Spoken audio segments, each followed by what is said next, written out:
It is just a little bit after 5 o'clock. If everybody will be seated, we have one more board member that is in the building, and he should be here in just a second. As soon as he gets here, we'll get started.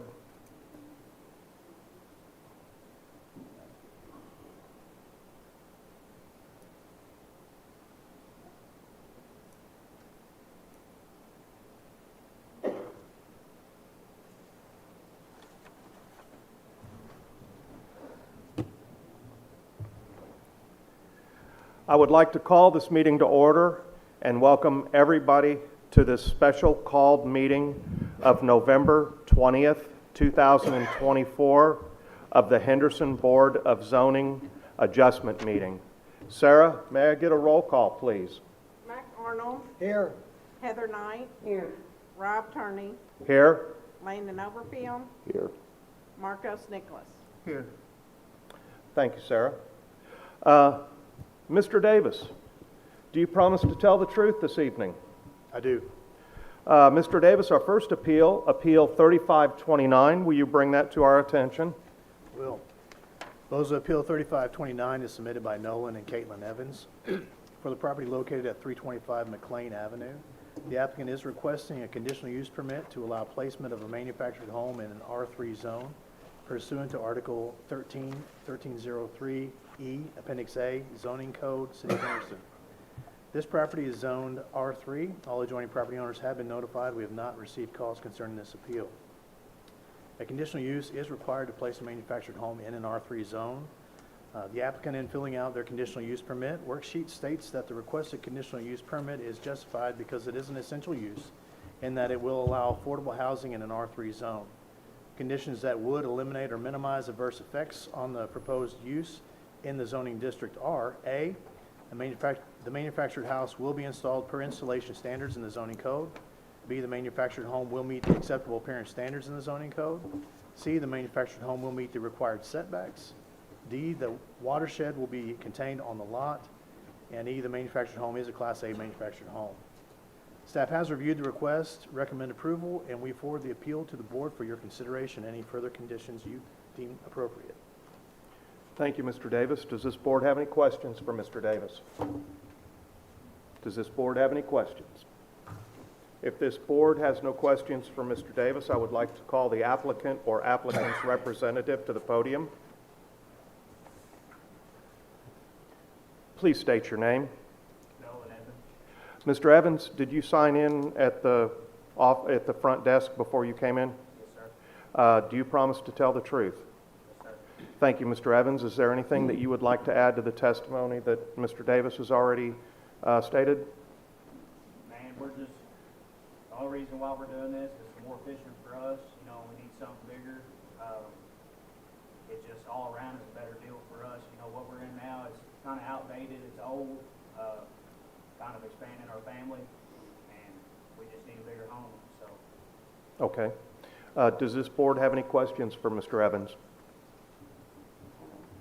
Any questions for Mr. Evans? If there are no questions for Mr. Evans, you may be seated. Is there anybody here to speak for or against Appeal 3529? Is there anybody here to speak for or against Appeal 3529? If there is nobody here to speak for or against Appeal 3529, I will close the open forum and ask for a motion. Mr. Chairman, I'll make the motion. I move that we grant appeal number 3529 for a conditional use permit to allow the placement of a Class A manufactured home on the property located at 325 McLean Avenue in the city of Henderson, Kentucky, which is currently zoned R3 with the following conditions. 1, the structure to be placed on the property shall be a Class A manufactured home as defined in the zoning code of the city of Henderson, Kentucky. 2, the manufactured home shall be situated on the lot within all setback lines set forth in the zoning ordinance. 3, the lot and manufactured home to be placed on it shall meet all standards of the zoning ordinance and the building codes of the city of Henderson. 4, the placement of the manufactured home shall not divert the natural flow of water, nor will it cause the water to be diverted onto adjacent properties. This approved conditional use is for the property. The evidence submitted through the written documentation attached to the appeal and submitted through the testimony at the preceding hearing confirms and we find: 1, the property is zoned R3. 2, the placement of a certified Class A manufactured home on the current lot at 325 McLean Avenue is an appropriate use for the intended purpose of the zoning ordinance. 3, the placement of a Class A manufactured home on the lot will be beneficial to the public health, safety, and welfare in that it will promote affordable housing in the R3 zone. For the same reason, the placement of a Class A manufactured home on the lot will enhance the neighborhood and in all likelihood surrounding property values, period. Second. Thank you. Is there any discussion of this board on the motion? Any discussion? If there is no discussion, may I get a vote, Sarah? Mac, Yes. Heather, Yes. Landon, Yes. Marcus. Yes. Thank you. Mr. Evans, the vote is in your favor. For the conditions, you may get with Mr. Davis, and if you have any questions about those conditions, you may get with Mr. Davis. Thank you very much for your time. Have a great evening.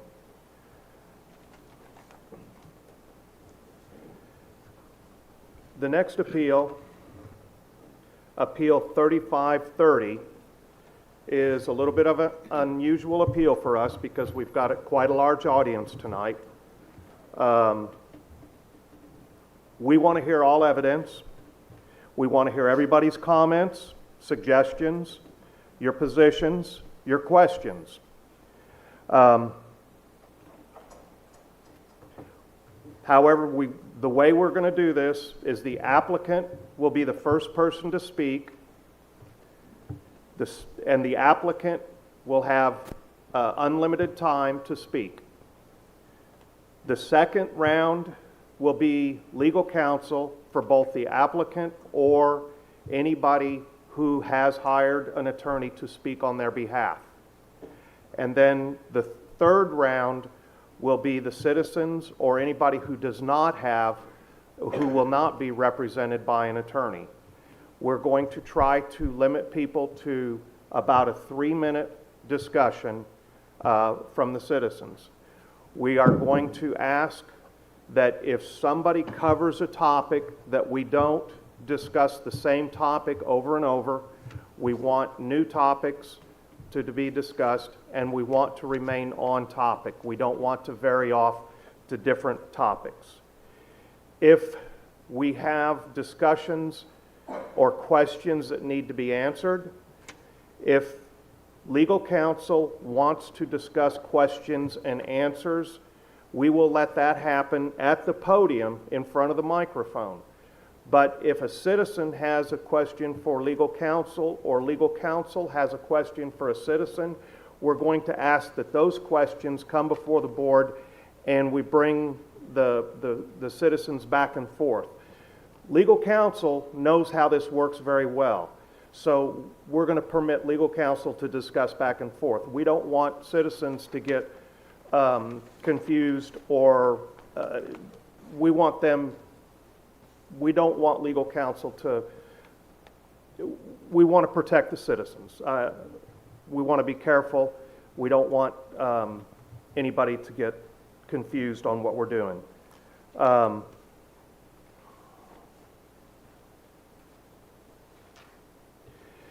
Once we hear everybody, we will go through what you just heard. We will ask for a motion within the board. We will do exactly what you heard Mr. Overfield do. We will either deny it, approve it, or approve it with conditions. So with that, I'm going to ask Mr. Davis to go ahead and bring Appeal 3530 to our attention as it has been presented to us by Henderson Municipal Power and Light. Boza Appeal 3530 is submitted by Henderson Municipal Power and Light for the property located at 2230 South Green Street. The applicant is requesting a conditional use permit to allow construction of a battery energy storage system pursuant to Article 24, Section 24.0322, Appendix A zoning code, City of Henderson, Kentucky. This property is currently zoned general business. All adjoining property owners have been notified. We have received several calls concerning this appeal. The property is currently in the process of being rezoned from general business to M2 heavy industrial. Conditional use is required to install a battery storage system in an M2 zone. This conditional use will be subject to the successful rezoning to M2. The applicant, in filling out their conditional use permit worksheet, states that the requested conditional use permit is justified because it is an essential use in that it will allow HMP&L to improve resiliency and maintain low-cost energy for their customers by providing electricity during outages, extreme weather events, or when power prices would otherwise be high. It can improve reliability and power quality and help reduce the need for expensive electric system upgrades. Conditions that would eliminate or minimize adverse effects of the proposed use in the zoning district are: A, 24/7, 365 monitoring, including gas and smoke detection. B, battery energy storage system to be enclosed by a 7-foot tall fence. C, noise levels not to exceed 50 decibels during the day and 45 decibels at night, as measured 25 feet from the residence facade.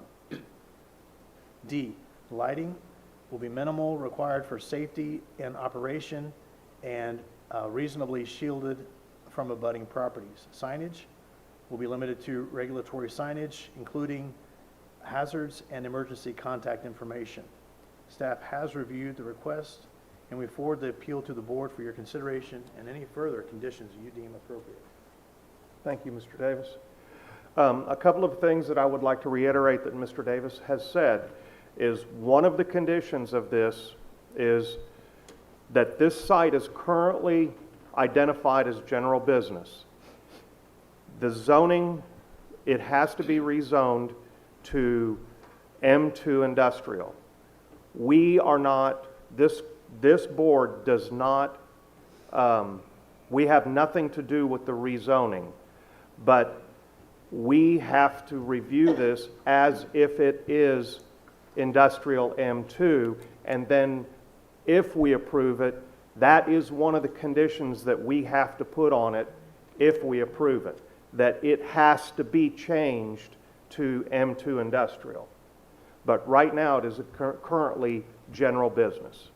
So the rezoning is not an issue with this board. Does this board have any questions for Mr. Davis? Yes, Mr. Chairman, I do. And this, I may just be slow. Noise levels not to exceed 50 decibels during the day and 45 decibels at night as measured 25 feet from the residence facade. I'm assuming, Steve, that that means within 25 feet of the home. That's a question you need to address to Okay. Emple. All right. Mr. Davis, the list of items that you just said, the lighting, the noise, and things like that, those are items that we would add, that we would condition this, or we could choose to condition this installation. Is that correct? That's correct. Yes. Yes. Are there any other questions this board has for Mr. Davis? Any other questions for Mr. Davis? If there are no questions from this board for Mr. Davis, I will ask the applicant to approach the podium.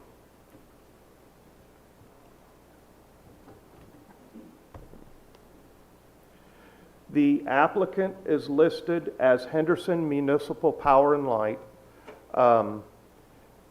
Please state your name. Brad Bickett. Mr. Bickett, did you sign in at the beginning? I did. Do you promise to tell the truth? I do. How do you represent Henderson Municipal Power and Light? I am the general manager of Henderson Municipal Power and Light. Thank you, Mr. Bickett. Please proceed with your testimony. Thank you, Chairman, board members. So I'll start off by expanding a little bit on Henderson Municipal Power and Light. Like I said, I'm the general manager. Also here tonight, we have our utility commission members. We have Chairman Lynn Shannon, Vice Chair Mark Weaver. We have Chairman Russell Seitz, Chairman Eric Gardner, and Commissioner Chrissy Osborne. We also have members of our staff here. They're also involved with this project and with our efforts to serve our customers.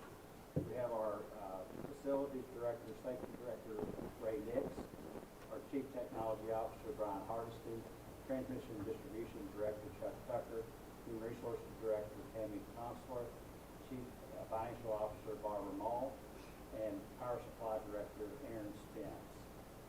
So we serve approximately 12,000 customers in and around the city of Henderson. We provide electric service. We also provide fiber. We're responsible to either generate or procure our power wholesale, transmit that power to town, or produce it locally and deliver it to our retail customers. So I've got a presentation I'm kind of pointing to as I speak.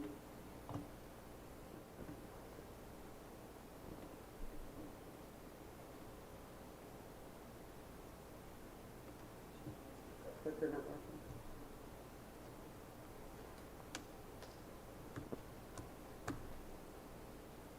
Mr. Bickett, I think we're working with the Okay. IT gentleman to get it. So let To get me, it fixed. let me go ahead and tell you a little bit more about the utility. We're part of a larger organized market. You all probably heard the name. It's called MISO. It's M-I-S-O. This will give you some context to my later slides. That is the independent system operator for the middle of the United States. It covers 15 states. I'm going to talk a little bit about what's going on at a higher level. I want to tell you a little bit about what Hempel's trying to do to protect the customers that we serve from volatility in the power market, and a little bit of what we're trying to do to maintain our mission to serve our customers. So the mission statement, which we follow and we work towards with our strategic planning, is to provide the highest quality of service at the lowest possible cost, the lowest possible rate. And so what we do is we look out 20 years when we do our planning, especially for how we're going to provide power to our customers. We do it what's called an integrated resource plan. We look at every different option that we have available to us as to how we're going to produce or buy our power and deliver it to our customers, and we look at what's the lowest cost option to do that. So like I said earlier, being part of an organized market, we have to look at what's being done in the market that we're involved with. And what I'm showing here as a slide is what is really the crux of the basis for what we're doing. This is renewable energy transition. I'm showing what's called the interconnection queue on this slide. These are all projects that are in development. And these are big projects. These are projects connected to the electric transmission system, the high voltage system. What I'm going to talk about in our project today is that issue for the conditional use is a distribution project. It's a very small scale project compared to these. But I think it's helpful for you all to see what's going on a broader, higher level to understand why we're doing what we're doing. And so this is these are all the solar projects that are in the queue being studied, being developed right now in MISO. This is only one organized market. To the west of us is what's called South Power Pool. The queue looks very much like this one. If you go to the east, it's PJM and bilateral markets to the east.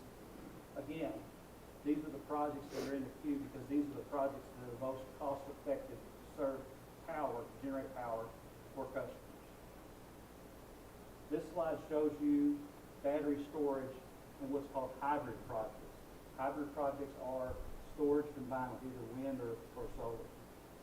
So you can see that there are a significant number of projects that are in the works. This isn't surprising when we tell you that our study, our integrated resource plan, tells us that the best way to deliver power to our customers is by using a combination of solar and/or what we can procure from the market and using storage to store that power and deliver it at times when we need it. So this project that we're talking about this evening, it's It is going to bring a lower cost of power to customers. At this site, it's a little over a half acre of area. And we're basically, what we're doing is we're expanding our infrastructure in this area, which already exists, okay? We estimate it's gonna save between $750,000 and $1 million per year on our power costs, being able to use this storage as capacity in MISO. And so when we're in the market, we have to procure both capacity and energy. We have to point to a resource, and we have to then actually buy our energy on an hourly basis every day. So if this storage can provide us with capacity in MISO, we don't have to go out and buy that at a much higher price.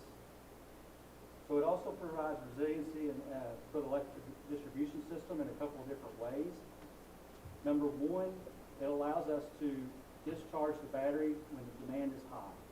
So when power demand is high, it's very expensive in the market, obviously. We can discharge this. We can reduce our reliance on the transmission system bringing power into town because we're going to be serving our customers out of this battery system.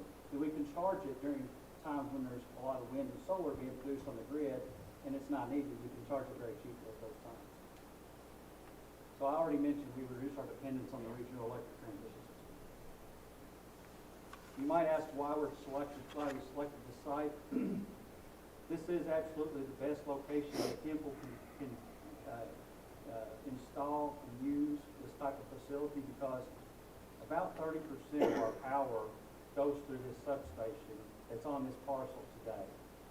And you'll see from the map I've got on the screen that this substation serves our larger customers, including Gibbs, Dana Corporation, Thomasy Steel, and a few others there that you all are probably familiar with. So this is the development plan. I want to talk before I get into the details of this plan that what you're hearing about that's going on in the community outside of what Temple's doing is very different than what we're doing. We actually issued a request for proposals and we sought bids for somebody to come in and put this storage system on our property. We got 9 very complete and very competitive proposals from very reputable companies. And so with the help of a consultant that's experienced in these types of systems, we evaluated those bids not just on price. We evaluated based on the lowest price and the most qualified company that we could hire that would do this in the safest way and the most correct way, given the latest technology that's out there available. So I want you to know that because the Utility Commission that's here with us tonight approved this project about a year ago. And for the past year, we've been in communication with NextEra and the local fire department and city officials to make sure that we're doing this project in a transparent way and we're providing the right information to people as it becomes available as we move this project through finally to hopefully out in operation in the near future. So what you're seeing is the development plan, and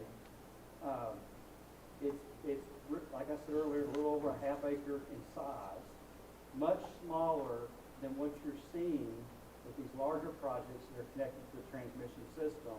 And this facility is providing the power to customers in our service territory to save them as much as we can in terms of power costs.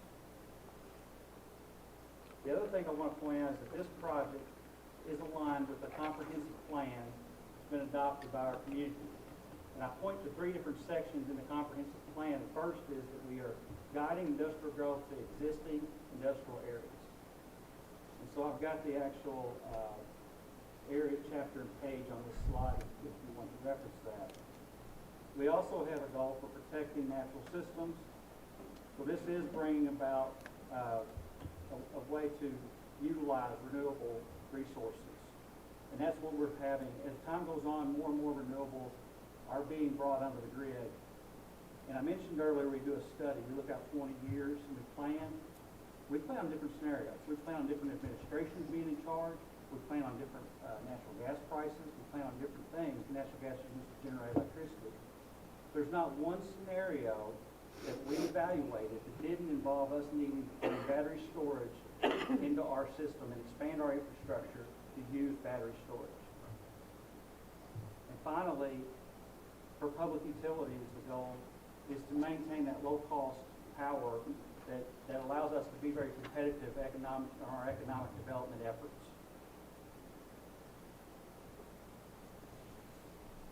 So I'm going to stop there and ask if there's any questions, and I would like to introduce two representatives with NextEra who have some more information that they would like to share with you about their company and about their qualifications and more detail about the design of this project. Does this board have any questions for Mr. Bickett? The main concern, and I think it's a lot of people's mind, safety. The main thing, and goes to everybody's mind, is what's the lifetime of the batteries? How you guys gonna dispose the batteries? And I think they can answer that. But That's correct. as the main thing is everybody's looking for is what's good with the safety. Great point. One of the main items of discussion that we've had is around the safety of the public. And NextEra is going to speak to that, and I can speak to it to follow up if you have any other questions. And definitely will address that. Okay, that will be part of their presentation. Correct. Okay. And to the question earlier about the sound level, that will be also addressed in the presentation. Okay. Any other questions? I think, are there any questions more specifically about what Mr. Bickett has discussed so far? The other question is, you focusing more on the manufacturer or the general public? So the way that we buy power and deliver to customers, everybody shares the cost of power based on the kilowatt hours that's used. So this will impact customers' electricity costs anywhere on our territory. The reason for the location is because that's physically where the power is going to flow to our industrial customers. And so that's where it works best on the system and where it needs to be connected. Right now, energy strictly is just-in-time energy. It's generated and used the moment it's generated. This is kind of a new technology. Even though batteries are old technology, it's a new technology that we're able to store energy now for home use or industrial use as opposed to instantaneous use. Good point.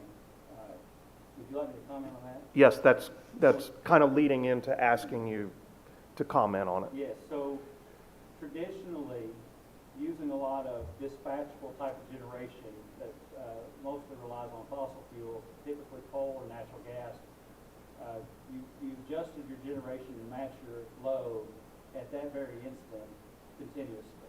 And so you varied your generation to meet the demand on the system. With renewables, as you can imagine, when the sun is shining, you're producing power. The good news about it is there's no variable cost, fuel cost. Once you put the system in place, it produces power. But the point is it's not controllable.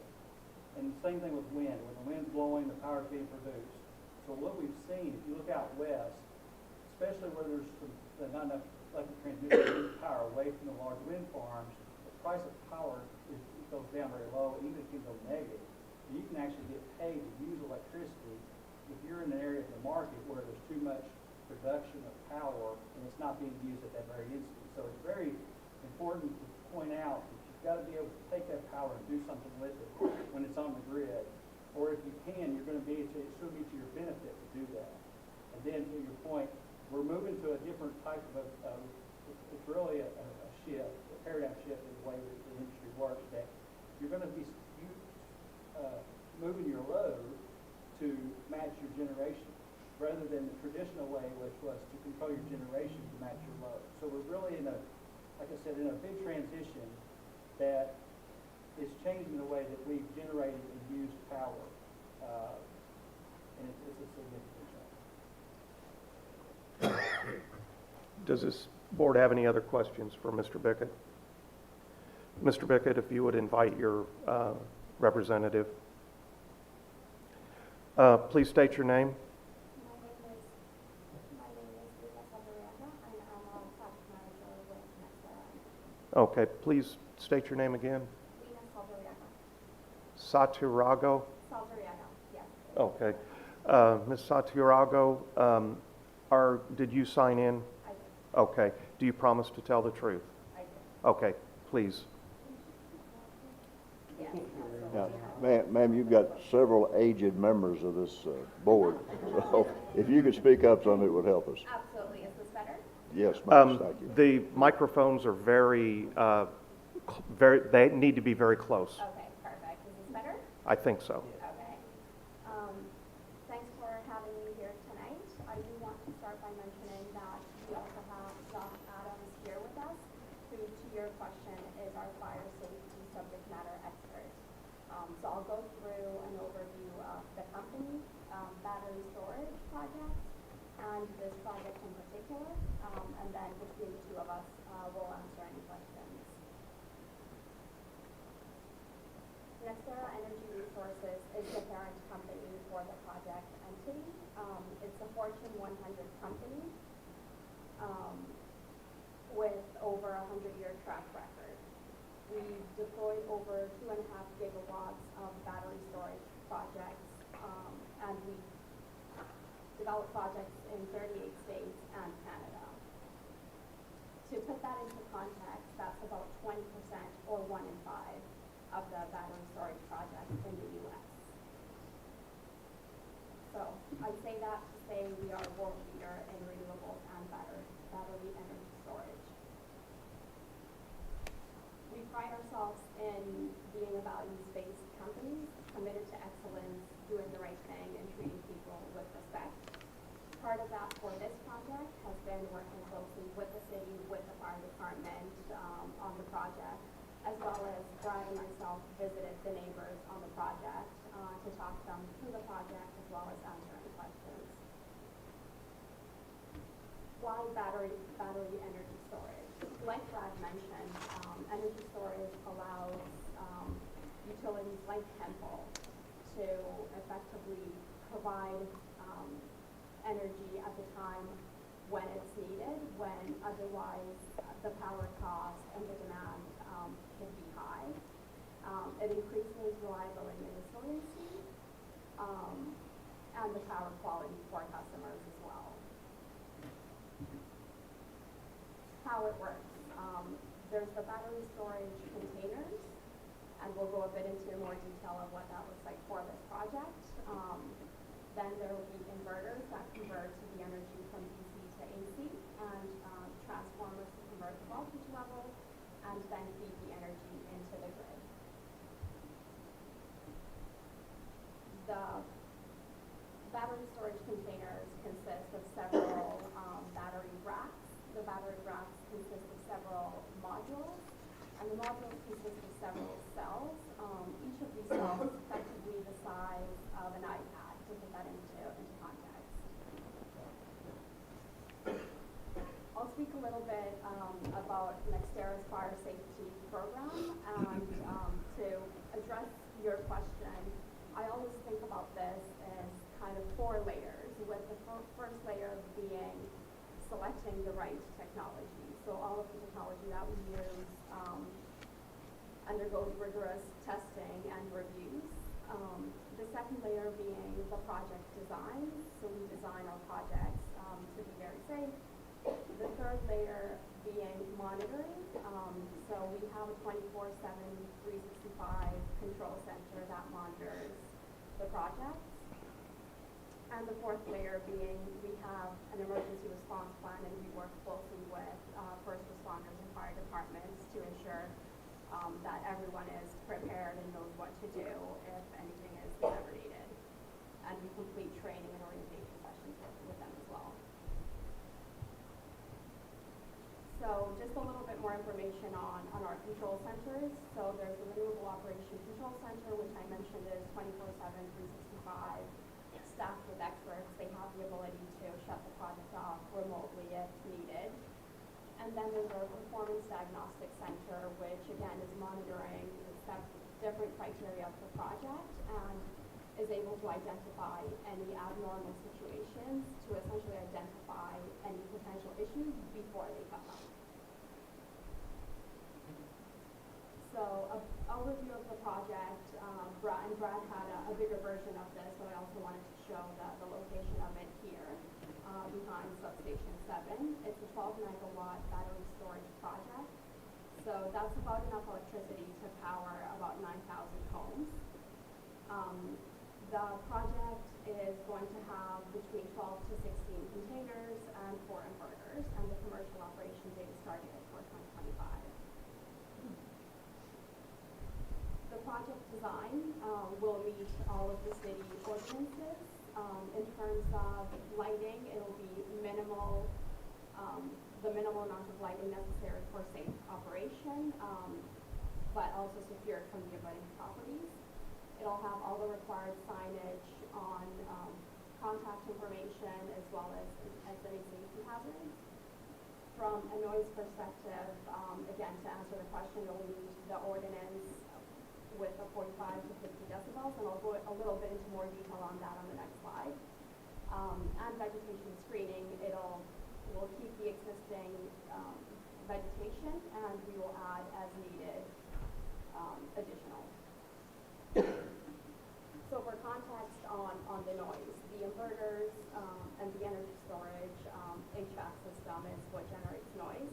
The level of that equipment is about 75 decibels, but that equipment is going to be about 100 feet away from the property line, so even more from the actual houses. And that dissipates quickly through that distance, and so it will be below that 50-45 levels.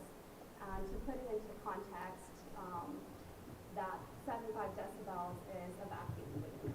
So even if you're standing right beside the equipment, the volume level is about a vacuum cleaner.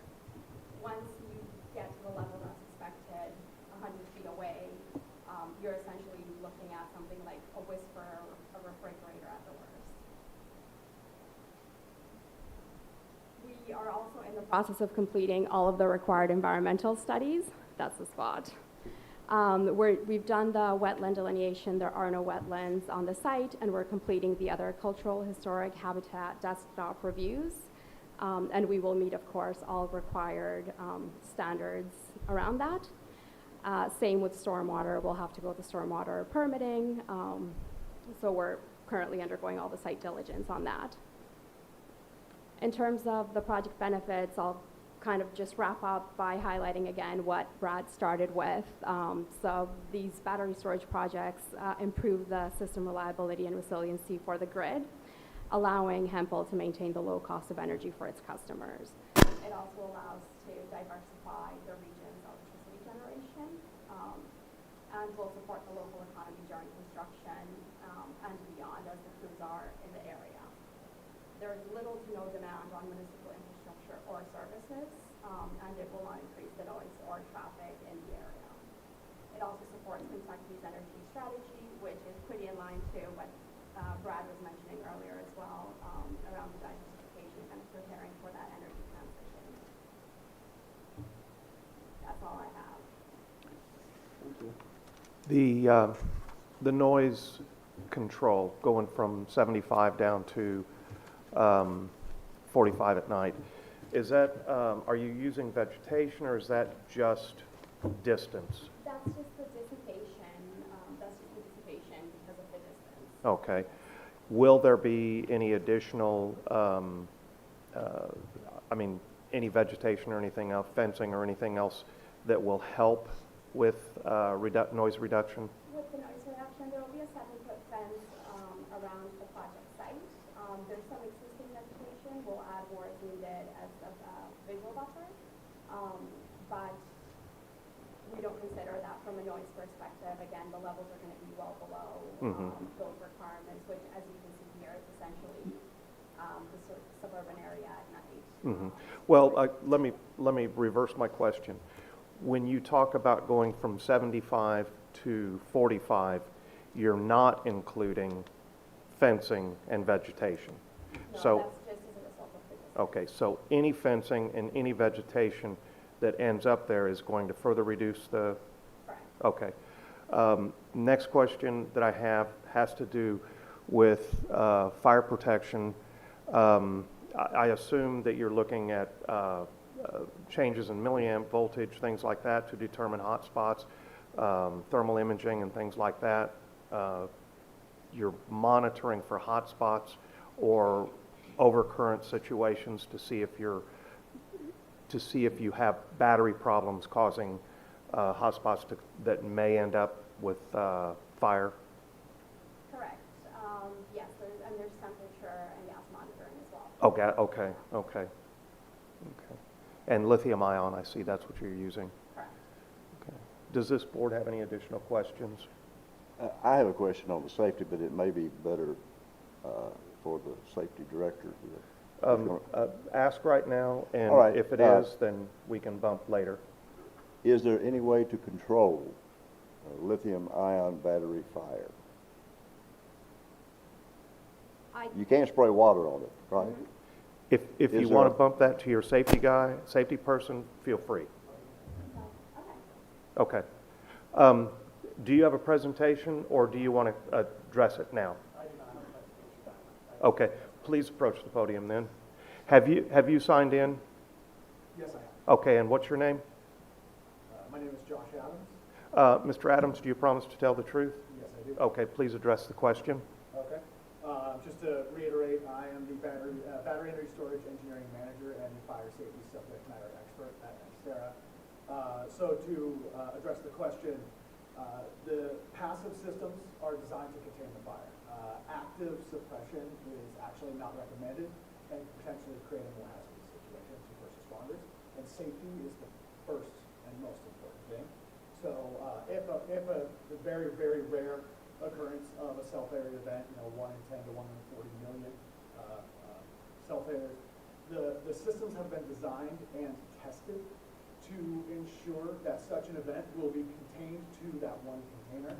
And all of our manufacturers have actually shown that it's contained just to within a rack, even within the container.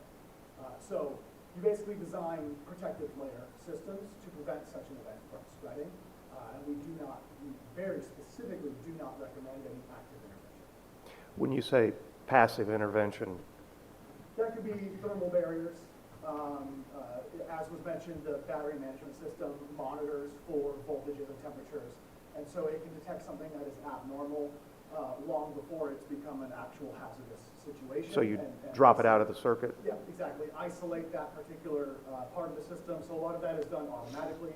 In addition, our 24/7, 365 remote renewable operations control center, always manned, always monitoring. They'll get an alarm. They can make a further informed decision on whether or not they want to isolate part of the system as well.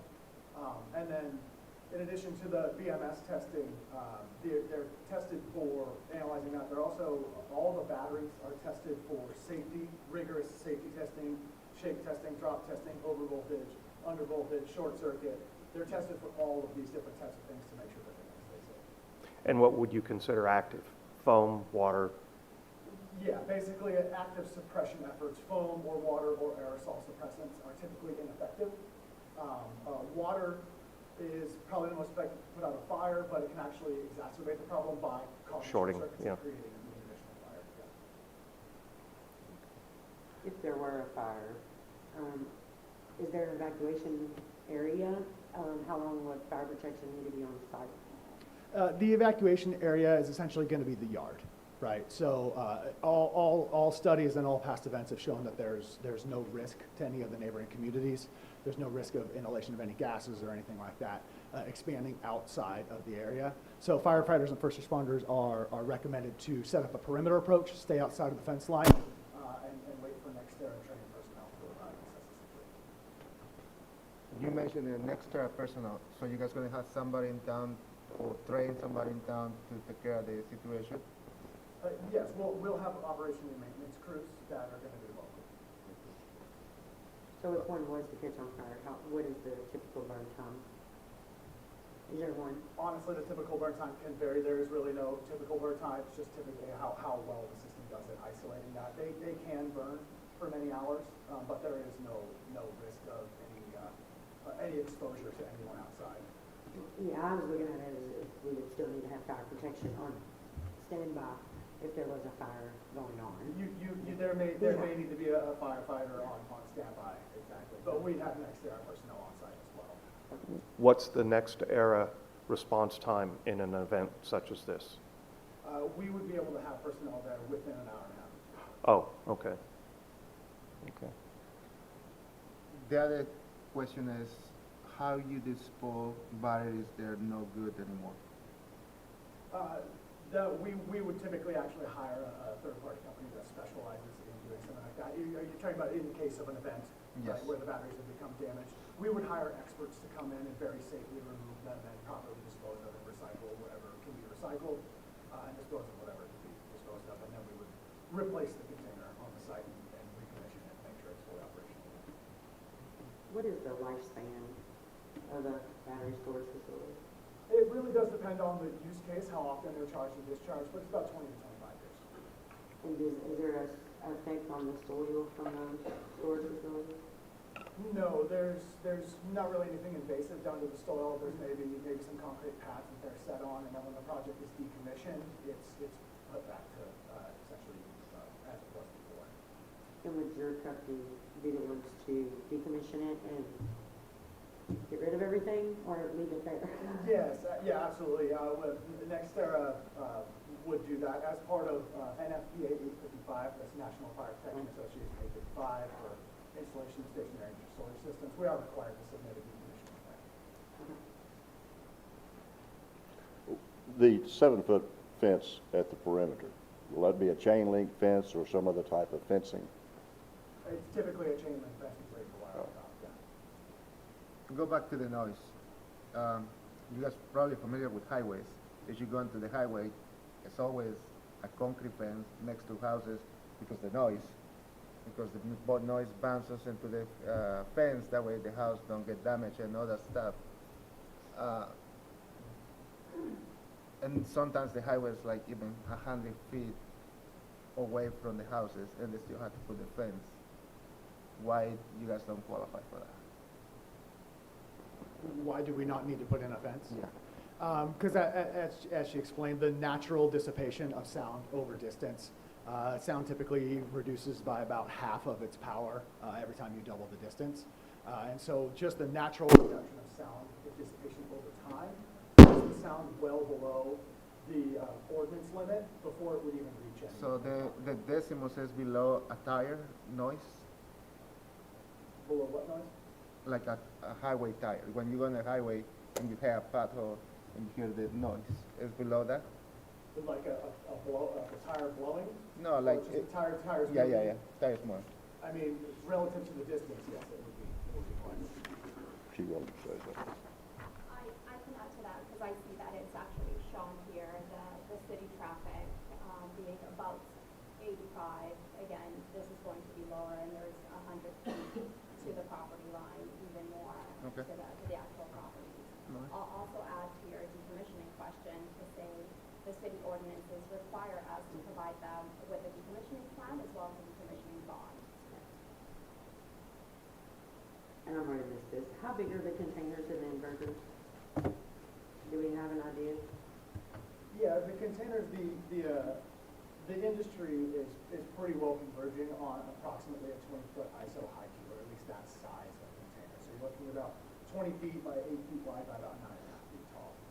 The inverters are generally going to be a little bit smaller than that. And how are we gonna keep, I mean, obviously there'll need to be a gate or something within this fence for personnel or staff or whoever to, so how are we gonna keep the kids in the neighborhood out of here? Well, the gate's going to be securely locked. Okay.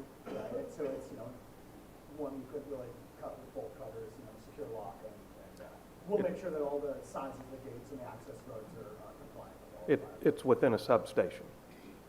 It's right next to the substation. Okay. Yeah, it's the best yard and the substation yard are right next to each other, but they are different fences. Okay. I'd like to revisit the response time.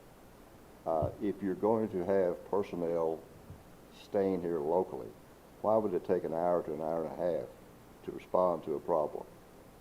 So locally, I don't necessarily mean in Henderson, but local to other projects that we have in the area. So they would be close enough to be able to get here within an hour and a half. Okay.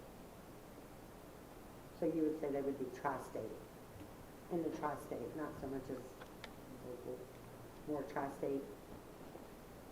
Within an hour and a half. I can get to Bowling Green in an hour and a half. young and Christine. Any additional questions? Have we, I'm assuming that you guys have met with, fire chief, and can provide these protections that are needed for fire? Yes, we've met with them and we continue to have many more. They are here tonight, and they will probably take the podium. Okay. Is that correct? You guys are going to take the podium tonight? Yeah. So, any other questions? No other questions? If there are no other questions, you may be seated. Mr. Bickett, as the applicant, you still have the podium until you don't want the podium. If there's no further questions, I will turn the podium over. Okay. Before you leave, does this board have any questions for Mr. Bickett or for anybody that Mr. Bickett has brought with him as the applicant? If there are no other questions, Mr. Bickett, you may be seated. I would like to invite anybody to the podium for Appeal 3530. That is counsel representing anybody to or anybody for or against Appeal 3530. Are there any attorneys representing anybody for or against Appeal 3530? Is there counsel here representing anybody for or against Appeal 3530? It appears we have no counsel representing anybody for or against. Okay, I will ask this time, is there anybody for or against Appeal 3530 that would like to approach the podium? Please approach the podium. Oh, I'm sorry. I have one thing to address, and then I will call you. But we can sign you in.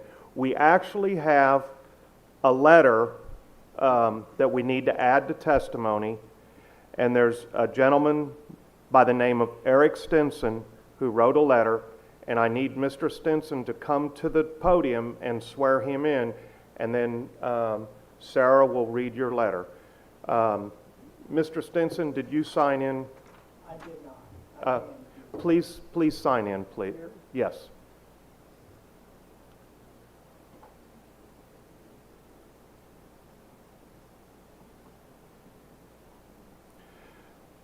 And Mr. Stinson, I'm going to ask Sarah to read your letter, and after the letter, I'm going to ask if you have anything to add. Okay. Sarah, can you read the letter? Position paper. You may sit down. Recommendations against locating battery storage facilities near residential areas, academic campuses, and industrial employment zones. Battery storage facilities offer vital support from... Excuse me. Would you move the microphone closer and restart? Okay. Position paper. Recommendations against locating battery storage facilities near residential areas, academic campuses, and industrial employment zones. Battery storage facilities offer vital support for modernizing the energy grid, enabling more efficient use of renewable resources. However, the risks inherent to large-scale battery storage, including fire hazards, toxic gas release, and environmental contamination, make their placement in proximity to residential neighborhoods, college campuses, and industrial employment centers inadvisable. This paper details why placing such a facility within 2 miles of these sensitive areas presents unacceptable risks and outlines the need for stricter zoning and safety regulations. Protecting the welfare, safety, and economic stability of our community must take precedence over the convenience of locating these facilities near densely populated zones. As our city considers plans for sustainable infrastructure, it is crucial to assess not only the benefits, but also the potential safety and environmental impacts of battery storage facilities. Lithium-ion battery systems, commonly used in these installations, have been linked to incidents involving fire, explosions, and hazardous gas emissions. This paper outlines why it is imperative to limit the siting of such facilities to areas distant from residences, academic institutions, and large employers.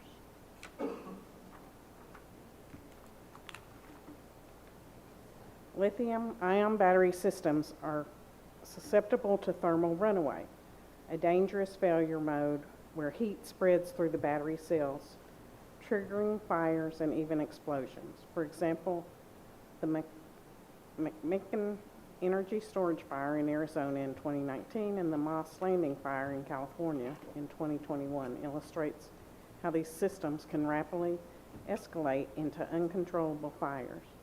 When located near residential or academic area, these incidents could lead to widespread injuries, property damage, and evacuation orders.